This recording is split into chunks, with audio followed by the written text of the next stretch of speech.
Bum bum bum bum bum bum bum bum. Bum bum bum bum. Bum bum bum bum. So there's a little question that people have challenged me with, and it goes like this. Scott, they say, you said recently that tutorial videos should not have an introduction. You should just get right into the lesson. And then you do these periscopes, and you have this blah, blah, blah simultaneous SIP introduction stuff, like I'm doing right now. Feels like I'm some kind of a hypocrite or something. But let me tell you why I do it on these live streams. I do it on the live streams so you have time to get in here. That's why. But it has a secondary effect, which is this is a persuasion tip. Those of you who got in here early, you're going to get the persuasion tip. This is a really, really, really strong persuasion tip. If you were to rank all of the tips for persuasion, this would be in the top 5. Right up there with scaring people and using visual persuasion, simplicity, etc. So it's one of your top persuasion tips, and it goes like this. If you can get somebody to do anything, you can get them to do more likely. It's a statistical thing. So if you can get somebody to do you a small favor, it primes them to do larger favors. This is proven by studies, by the way. If you read the book Influence by Cialdini, he talks about this. So a salesperson, for example, would try to get you to do something small, because if they can get you to do something, they can build on that to get you to do a little bit more. You become comfortable with the idea that somebody's giving you ideas and you're acting upon them. So when I do the simultaneous SIP, people enjoy it. In fact, I didn't invent it and then spring it on people. I just sort of did it one day and people said they liked it, so I did more of it. So basically I was just responding to the public. But the reason I responded is that I recognized that it would be the strongest form of bonding relationship. Just like singing, just like exercising together, just like going through an experience together. If I can get any percentage of you to do the simultaneous SIP in the morning, we bond. Is there anything wrong with that? No, because you know exactly what I'm doing. It's very transparent. I'm telling you I do it because people like it, and it helps you bond. Nothing wrong with that, right? The world is persuasion. It's not all bad persuasion. It's not all manipulation. Sometimes it's just engineering. Wouldn't you like your content to be more interesting? Of course you would. So would I. I would like your content to be more interesting too. So I use techniques which are fully transparent to make it so. So that's what that's all about. In the news today, Joe Biden went to a cemetery. No, he's still alive. He visited a cemetery. He visited. We think he visited. He was wearing a mask and dark aviator glasses. So I'm not going to say it was 100% Joe Biden, but the parts that we could see, which was really just this little narrow forehead part, it looked a lot like his forehead, I got to say. I mean, you could sort of fake the hair and the glasses and the mask, but that little strip on his forehead, I think that was him. I would recognize that anywhere. So he got out of the basement. I think for Christmas, instead of Elf on a Shelf, have you heard of that? I don't know exactly what that's all about. I think there was a children's book called Elf on a Shelf. So every Christmas, people put a little elf on the shelf. I don't know why you do it. But I think this Christmas we should have basement Bidens. Biden in the basement. I think I might repurpose one of my Dilbert dolls to make it a little Joe Biden doll. I'll just put a little face on it. And I'm going to make that my basement Biden. And I'm just going to put that in my basement as a sort of a holiday tradition. Interestingly, Joe Biden visited the cemetery today, but I did not see footage of him leaving. So, I mean, I'm not trying to start any rumors. I'm just stating a fact. I saw a video of him arriving. Didn't see any video of him leaving. Not that that means anything. I'm just telling you the facts. So CNN found a way to be more ridiculous today. You didn't think it was possible, did you? Come on, be honest. Did you think it was possible for CNN to be more ridiculous? You didn't. You didn't think that. But here it is. And I swear, I'm not making this up. This is an actual fucking tweet from CNN. Oh, that was just a warm-up. There will be more cursing later. Stick around for that.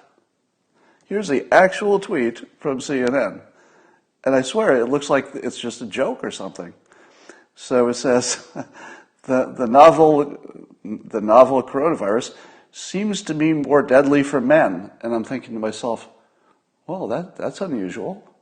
Is CNN highlighting dangers to men now? Because that's unusual. But read on. That's just the first sentence. The novel coronavirus seems to be more deadly for men. But in many other ways, women are bearing the brunt of this pandemic. What? What?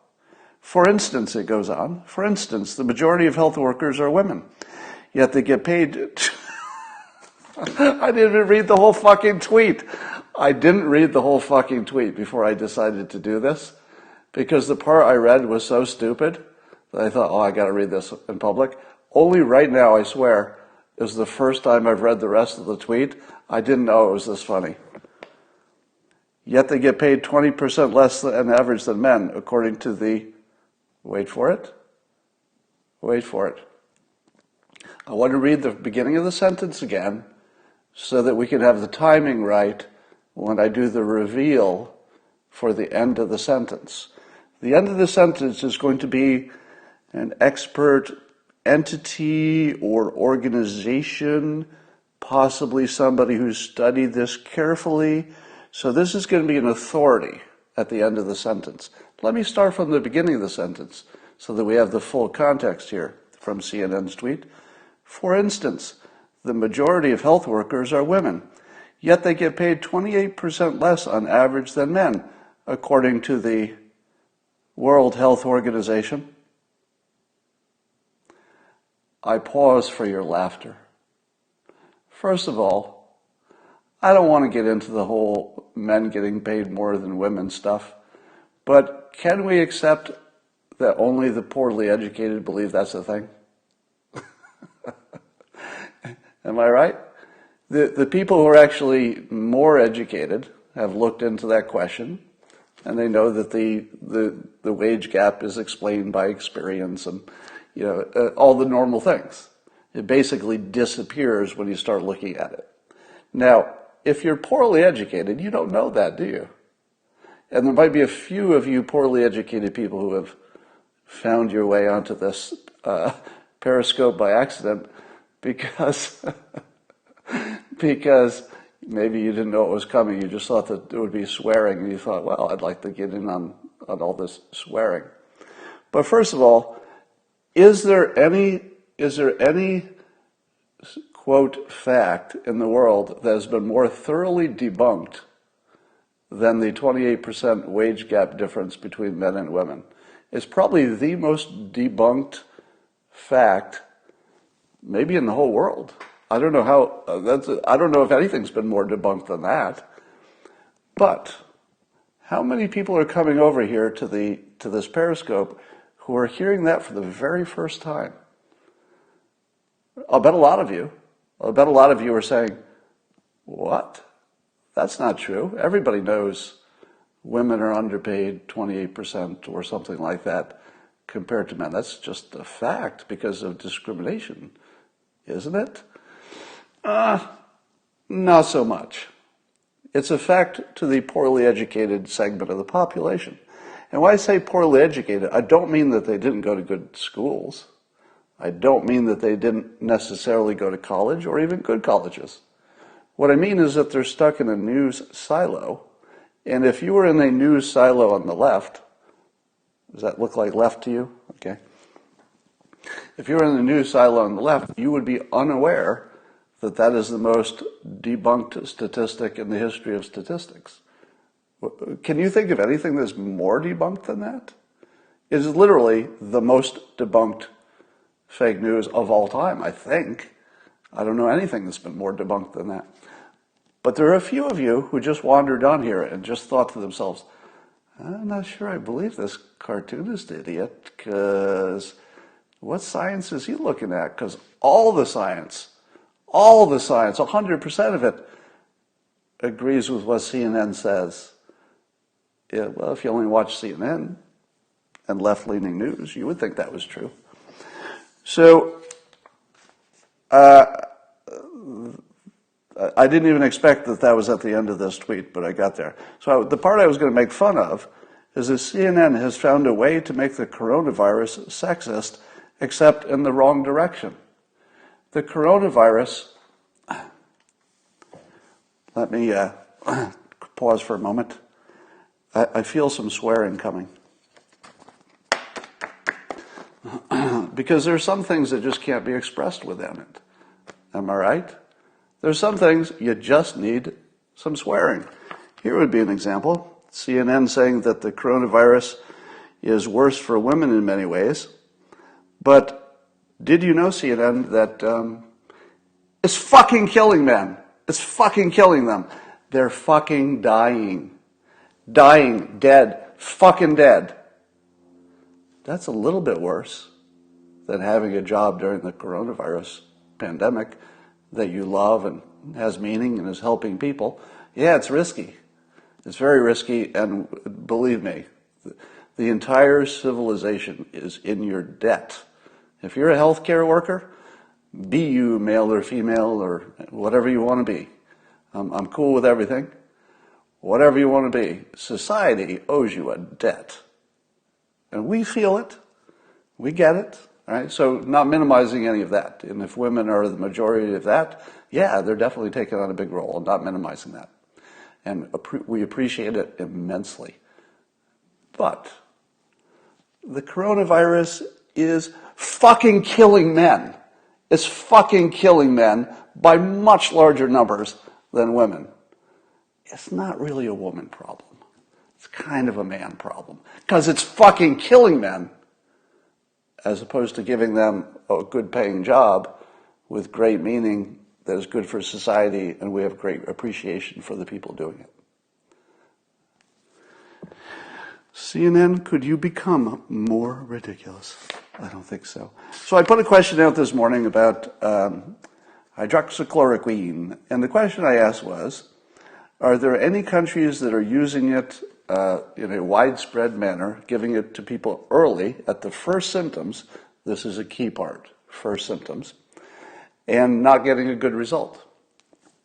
And so I put that on the internet, and people had some suggestions. But the only one I heard that's a maybe, but I think this one doesn't fit either. So do me a fact check on this, will you? India. So my understanding is that India is not doing well in terms of deaths. Their death rate's high. But that they also are a major producer of hydroxychloroquine, and it is part of their regimen to give it to people early.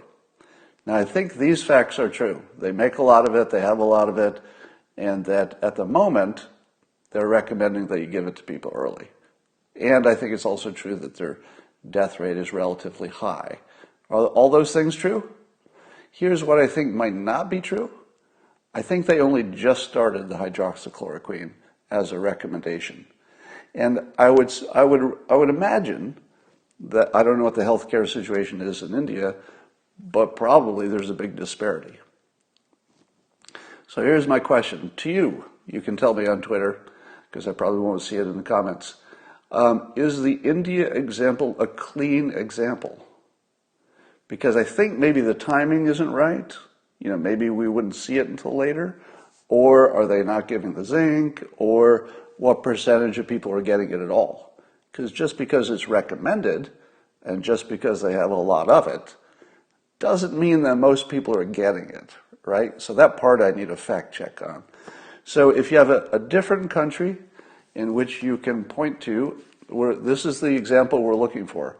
And let me be clear about this. We're looking for a country that has been widespread giving, for a long time, been giving hydroxychloroquine early at first symptoms, that's the important part, and also have a bad result. In other words, their death rate is high, their outcomes are bad. So find that for me. Find that for me. Now, something interesting is happening with the education field. Now, y'all know, y'all know, did I just become Southern, like accidentally? Well, you all know that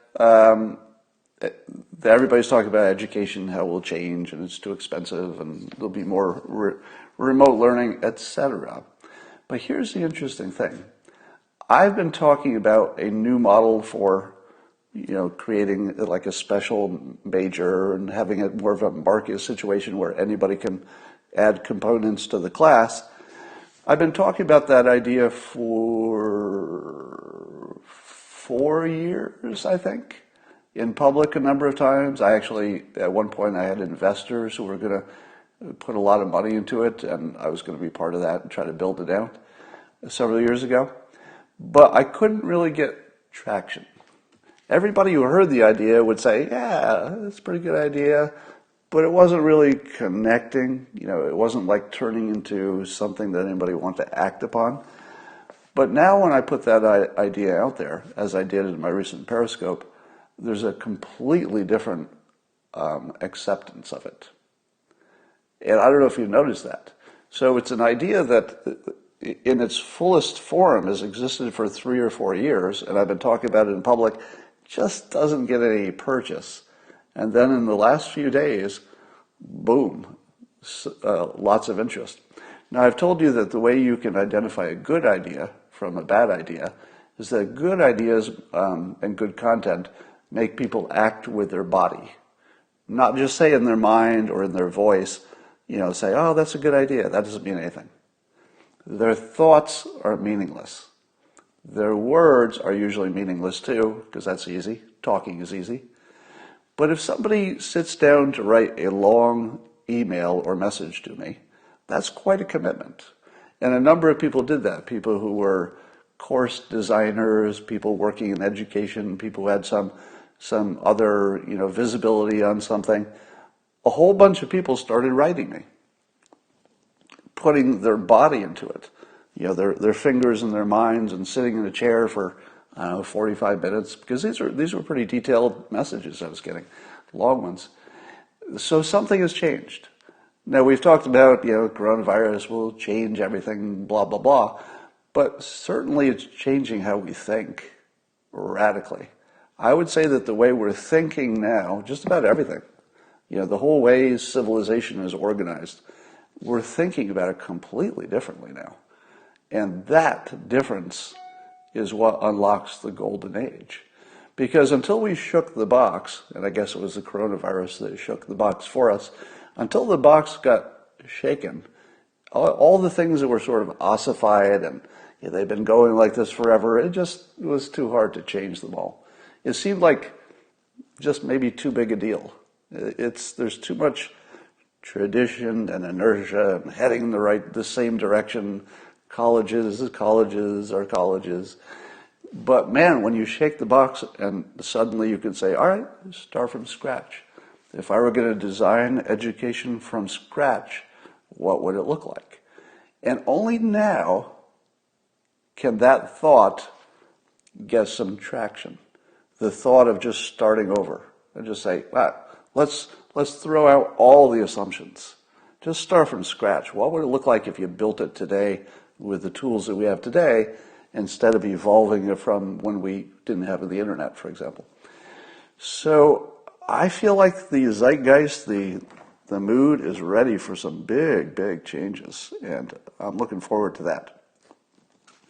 Here's one of the coolest suggestions that I've gotten. This is from Benjamin Cost, K-O-S-T, who makes this suggestion to me on the Locals platform. So if you don't know, over at locals.com, I have a little space for subscribers in which they can send me messages more easily, and I promise to read them because they're paying money to send me messages.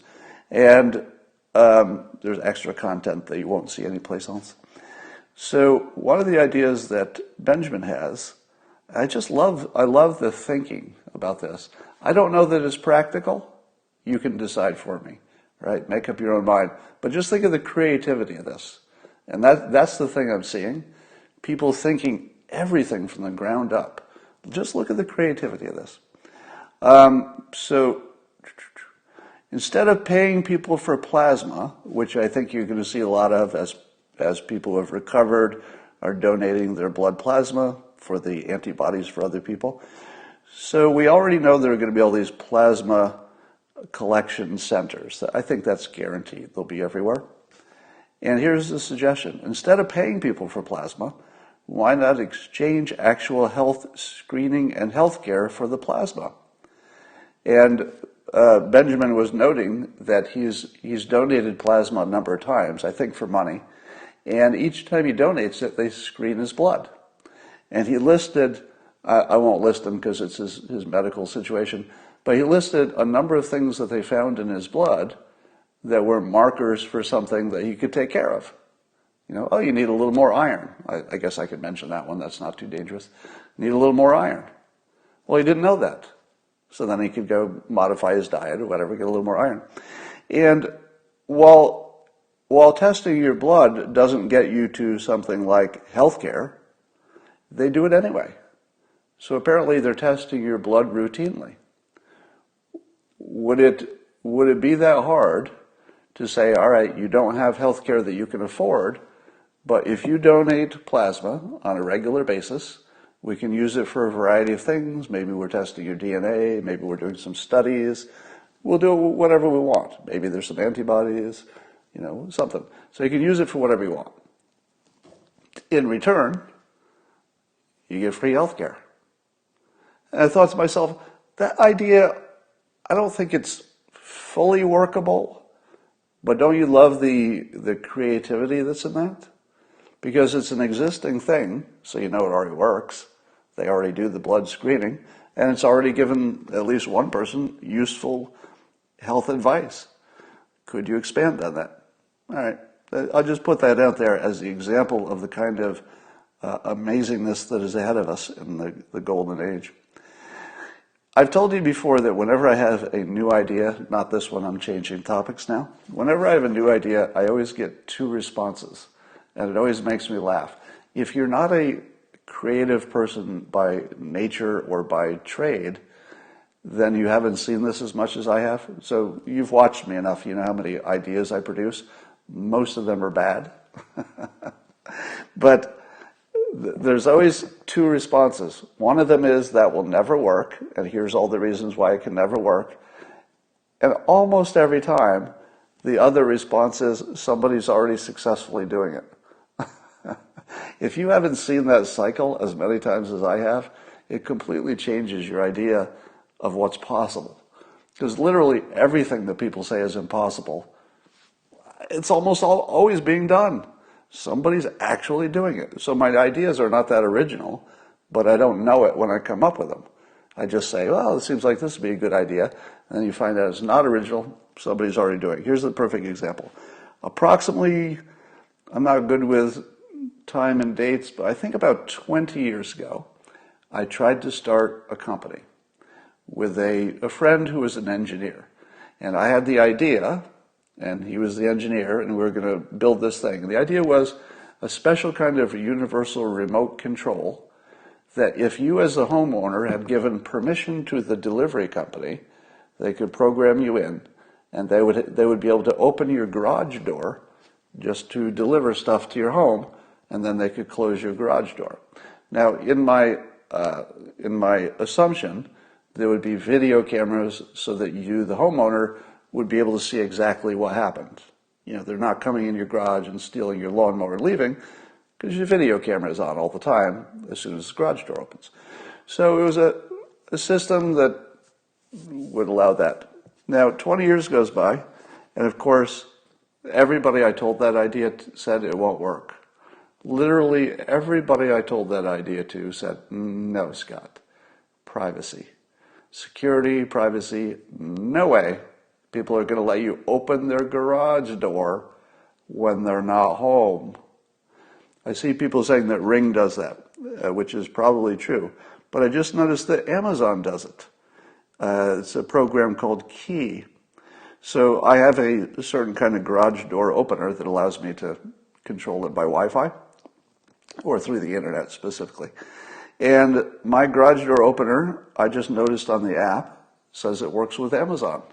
So I can actually tie it to Amazon and have Amazon, not with a special remote, but presumably with an app, open my garage door.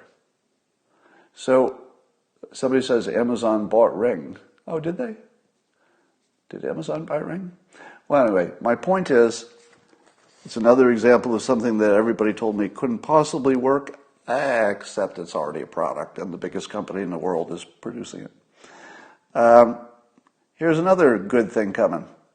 Robert Scoble is writing about this on the internet, wrote a blog, and he says that Apple is working on Lidar glasses.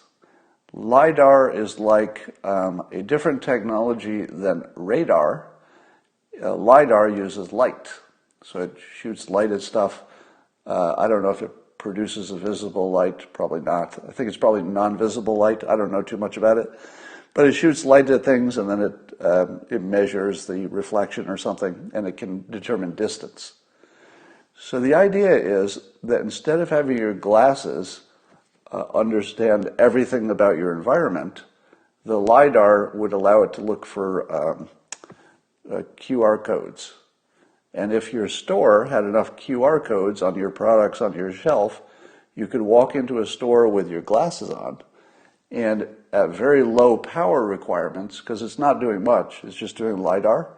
The LiDAR could reach out, it could ping the QR codes, and basically draw a map of the room while you're walking through it, and it could produce, potentially, it could produce enhanced reality stuff. So things would appear in your glasses to give you more information about the product as you looked at it.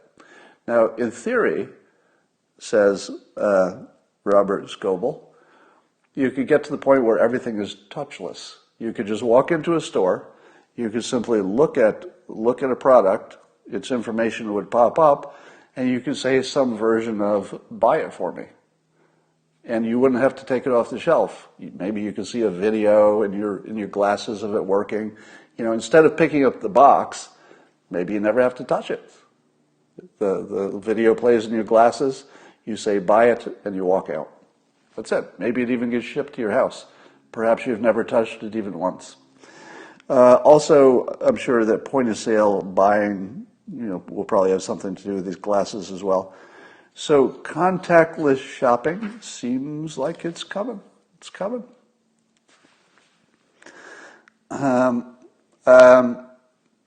Here's something that I just realized today. My book, How to Fail at Almost Everything and Still Win Big, and I introduced the ideas of systems better than goals and talent stacks and managing your energy and stuff like that. I just realized that those ideas have now been in 3 different best-selling books. One of them was mine, but now 2 other books that are also bestsellers are talking about them prominently, giving me credit, which is great, of course. But they give me credit, but it's now in 3 best-selling books, and it's fairly important parts of 3 best-selling books. And I always said that years ago when Dilbert started working out, I always had this feeling that Dilbert would not be how I was remembered. I didn't know what I'd be remembered for, if anything, but I didn't think it would be Dilbert. I feel like Dilbert will end about the same time I stop drawing it. But the idea of the talent stack and systems over goals and managing your energy, not your time, appear to be really, really sticky. Like really, really sticky. more than I had even hoped for. So, the people that I'm mentioning mentioned me specifically. So Atomic Habits, for example, I learned that, I haven't read the book, but I understand that he mentions systems better than goals and mentions me as creator of that. And also Tools for Titans, Tim Ferriss's book, which is a compilation of a lot of other people's suggestions and ideas. But I wonder how many other best-selling books that's going to be in as just a reference. All right. I promised you some swearing. This would be the place that happens.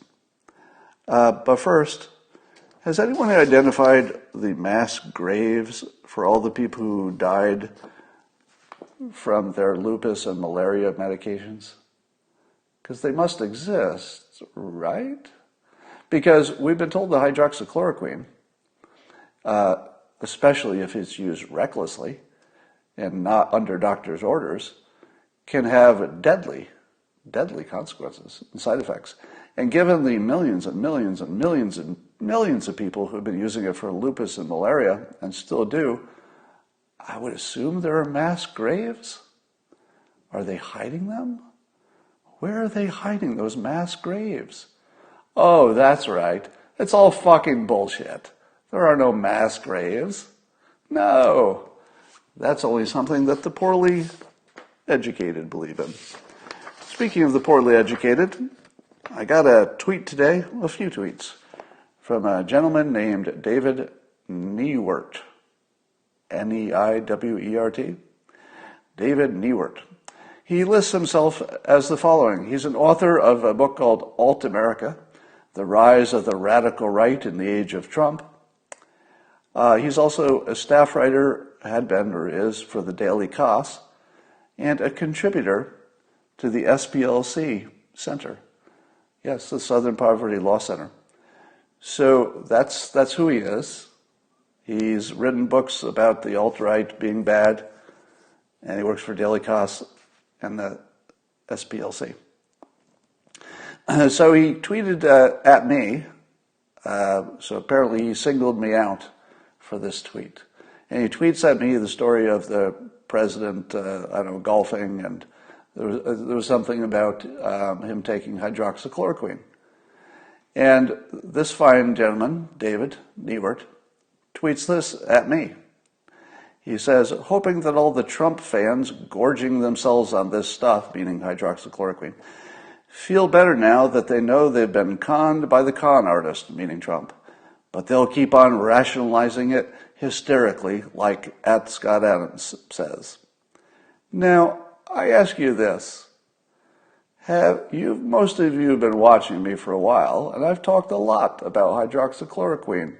Would you say that this is an accurate statement of what I've been doing? Rationalizing it hysterically. Does that sound like an accurate description of what I've been doing? Because what I've been doing is telling you that there's no more than a 30-40% chance that it works at all. I've been telling you that there are 0 reliable studies. Does that sound like hysterically rationalizing it when I say often and clearly there are no credible studies to support that it works, and indeed, if I had to bet, I would bet against it? Does that sound irrational? Now, because I understand the concept of risk management, no, I'm not a doctor. Is that what you heard? Did you hear me say that I was a medical professional? Let me say it again. I understand risk management. If that came into your head as he thinks he's a scientist, maybe there's something wrong with your head. If that came into your head as, oh, he's a doctor now, cartoonist thinks he's a doctor, well, maybe the problem happens somewhere in the skull area of your fucking brain, because it's not anything I ever said.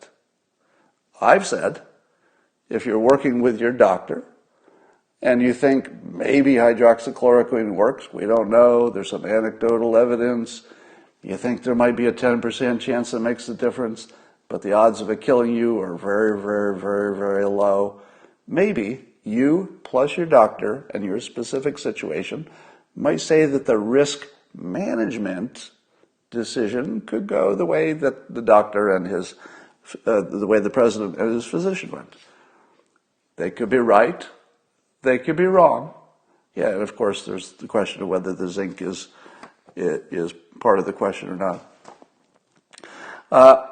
So there's somebody who thinks that I specifically have been rationalizing it hysterically. Here's how I interpret that. Apparently, I'm saying things that don't agree with him, that he doesn't like it, and he doesn't know what to do about it. And so I sort of accused him of being in the poorly educated segment of the population. He didn't like that. He didn't like being called poorly educated because I tried to help him a little bit.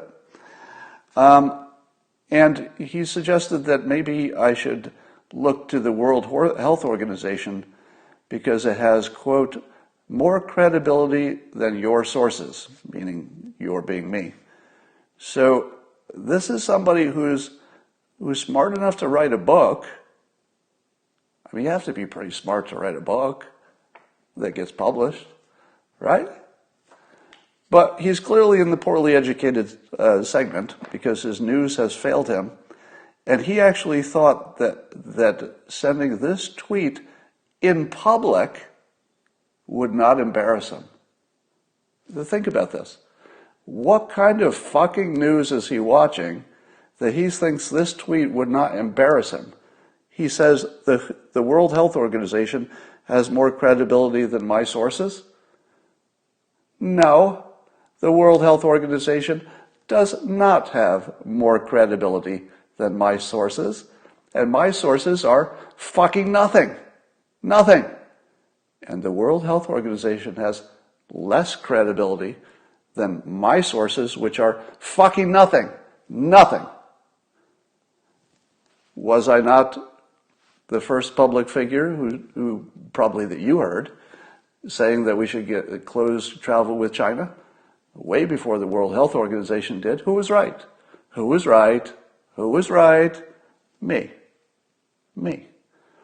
When the World Health Organization and the Surgeon General and every expert on earth told you that masks were bad for you, who was probably the first public figure who said, I would like to say that every health official in the world is full of fucking shit, because that's the dumbest fucking thing I ever heard.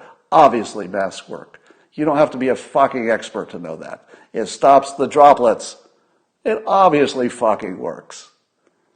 Who was right? Was it the cartoonist? Or was it the World Health Organization? It was the cartoonist. It was the cartoonist. Does that make me a medical expert? No. It makes me knowing absolutely nothing about medical stuff and still far superior to the World Health Organization on this topic. There's no questioning that. These are public facts. They are public facts. Was I the person who said that maybe the coronavirus does not spread from person to person as Wuhan was being closed down? That's right. As Wuhan was being closed down, the World Health Organization was saying, maybe it doesn't spread from person to person. I didn't say that. So I think I'm ahead of them on that. So I don't know how you could come up to how could you say in public that the World Health Organization has more credibility than my sources, which are zero? Because all the evidence suggests the opposite, unless you're in the poorly educated group that doesn't watch all the news.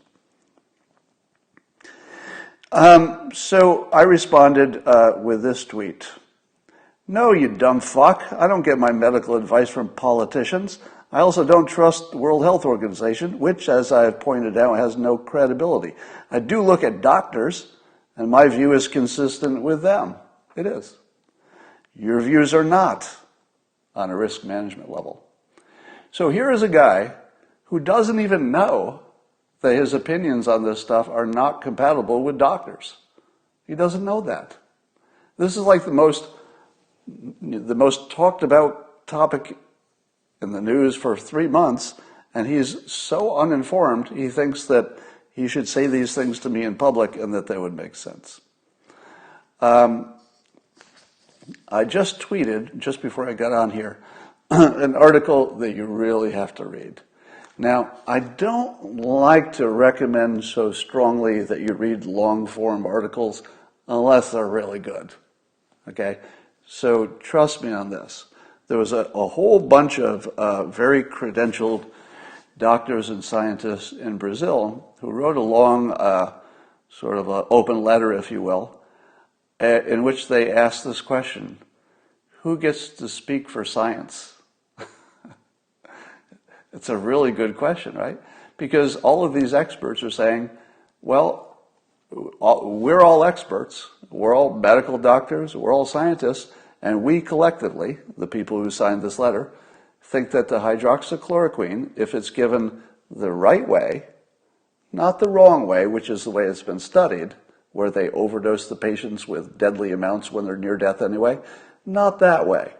How about, Scott is not a doctor, but even I would have not given incredibly high doses of a drug that hadn't been tested to people near death and expect that it's not going to have some bad outcomes. Even I wouldn't do that.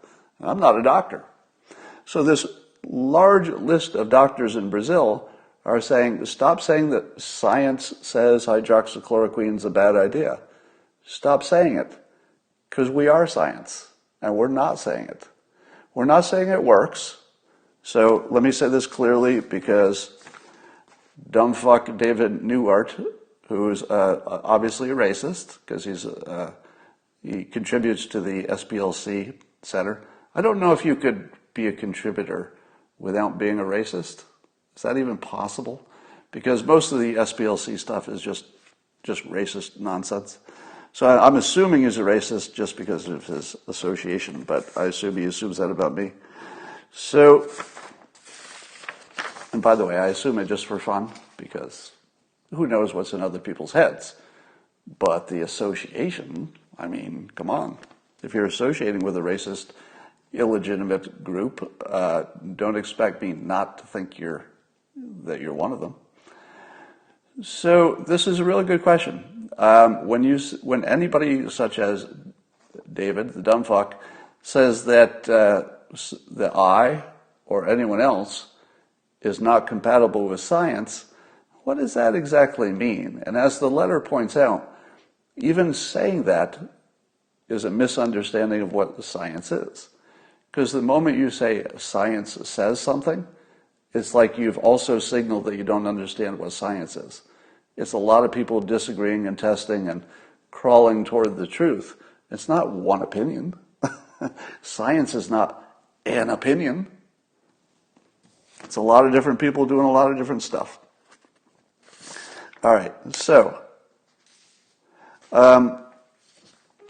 this was my first test. You might ask yourself, why did I not simply block dumbfuck David Neiwert? And the reason I didn't block him is that I wanted to, I had several purposes. One is that I wanted to test the poorly educated kill shot, because I think it's got a lot of power. Because calling people poorly educated when they think they're the educated ones, I mean, that's how they come into the conversation. Oh, I'm the educated one. Let me school the ignorant savages on the other side. When they come into it and you call them poorly educated and then you back it up, you're poorly educated. Here's a fact you don't know. You're poorly educated. Here's another fact you don't know. You're poorly educated. Have you noticed I know all the facts that you know, but you don't know all the facts that I know? What does that make you? Poorly educated. Poorly educated. Now, your college might have been fine, but you're obviously watching bad news sources. So, or incomplete. Let's say incomplete. So I wanted to test that kill shot, but also I think it's instructive as a warning to others. It's a warning to others. So doing it publicly instead of just blocking them so I don't have to deal with them, it sort of puts, it's like putting a head on a post. It's like, maybe you don't want to come into this, maybe you don't want to trespass on this property because this property has a severed head on a post. If you see the severed head on the post, you might think, I don't want to go into that property. So part of it is a warning to others. But did you notice, if you look at the exchange, and some of you might go back and look at it if you haven't seen it, I made a claim a while ago that if somebody misinterprets you on social media or anywhere else, if they misinterpret you and then they criticize their own misinterpretation, what I used to think would work is correcting their impression of my opinion. But over 63 years of life, I finally have to give up and say that has never worked once. Not once. Not one single time has somebody ever misinterpreted my opinion, criticized the misinterpretation, and then when I came in and said, oh, that's not my opinion. This is actually my opinion. Not once in my whole life has anyone then said, oh, okay, I guess I read that wrong. Doesn't happen.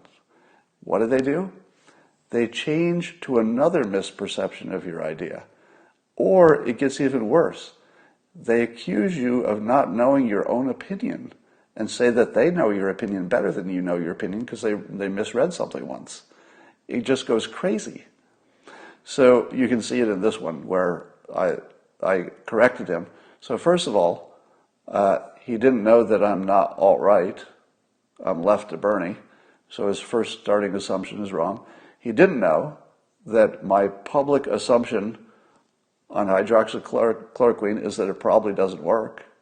I've said that many times in public. He doesn't know that I've said there are 0 studies that are credible. Wouldn't it be great if we had some? There's some anecdotal stuff, and maybe the risk management says, give it a try. But I don't think I could be more perfectly compatible with the doctors. My opinion is, somebody says, Flynn was not unmasked. You writers are crazy. I don't know if that, let me just change the topic there because that diverted me. Are the people on the right crazy because they found out that, actually maybe that was sarcasm. Never mind. I was going to criticize it, but I just realized it was sarcasm. Yeah, Flynn was spied on. The details don't really matter that much, do they? All right. Sorry it took me a minute to catch up to the fact that was sarcasm. Somebody says we're trying to ignore the left of Bernie part. Let me give you all a compliment, if I may. And this is a sincere compliment. It's also a sincere appreciation of you.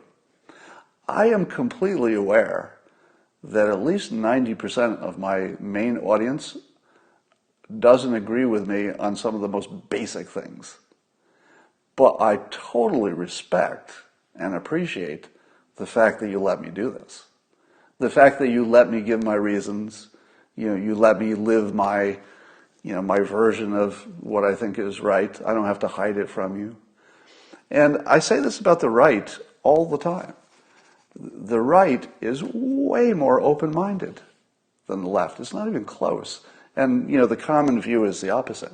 And the thing that people get wrong is that for the right, you just have to hit the basic bases. Do you love your Constitution? Yes. Yes. 100%. Give me some Constitution. We got to play by the same rules. Do you like the rule of law? Yes. Yes. I mean, lots of mistakes and flaws, but it's a pretty good system. Yes. Of course I like it. Do I respect all of your opinions? Yes. Totally. Even the ones I disagree with. Completely respect them. Now, if I like your Constitution, and I respect your opinions and the rule of law, and I'm big on being an American, What do conservatives say about me? I can tell you that I don't believe in God, which I tell you all the time. But as long as I have full respect for your belief system, which I do, I think religion is far more positive than negative. And it's like any tool. You can misuse it, but used properly, it's an amazing thing and helps people in their life. I'm all for it. But do you judge me? Do you judge me for not being a believer? Not really. I mean, if you're doing it privately, it's just in your own mind. I've had 0 people. Just think about this. Think about if I were to go over to the left and say anything out of the ordinary, anything that wasn't their belief, I would be canceled in about like a hot second for just having a different opinion on the left. But I could go over to the right and say the most basic disagreeing thing that you could ever think of, which is, I don't believe in God. Does anybody care? No. Because Constitution, because freedom of speech, freedom of thought, as long as I'm respectful, boom, you're fine, right? As long as I respect you, it just comes back. It's that simple. So that's something that the left completely misses about the right, is how phenomenally open-minded they are as long as you hit the basis. If you don't hit the basis, you got a big trouble, right? Like I could be anti-gun. I'm not, but I could be. And you'd still watch this. As long as I showed my work, as long as I respected your opinion, and as long as we both agreed that the Constitution says that you can have a gun. Right? I think everybody would be okay with that. As long as I was, not trying to fool you or con you or anything, it was just my opinion, you'd be fine with that. So, and this is so not true on the left. I mean, it's not even a little bit true. So it's weird that I could find more of a home over here because you're more open-minded. So that's a compliment to you. I think you deserved it. And I'm going to end here on that positive thought. I saw that there are 10 vaccines being tested. 10 vaccines being tested. Yeah, somebody's talking about my abortion stance, which is basically that I should stay out of it. Yeah, I think you even respect that. Somebody says the Pope hat is disrespectful. No, I think you have to look at the intention. There's no such thing as a disrespectful hat. All right? A hat can't be disrespectful. It's all about what I mean when I put it on. When I put it on, it's just for fun. It's not disrespecting anybody. I would not want you to take it that way. All right. That's it for now, and I will talk to you in the morning. You know where.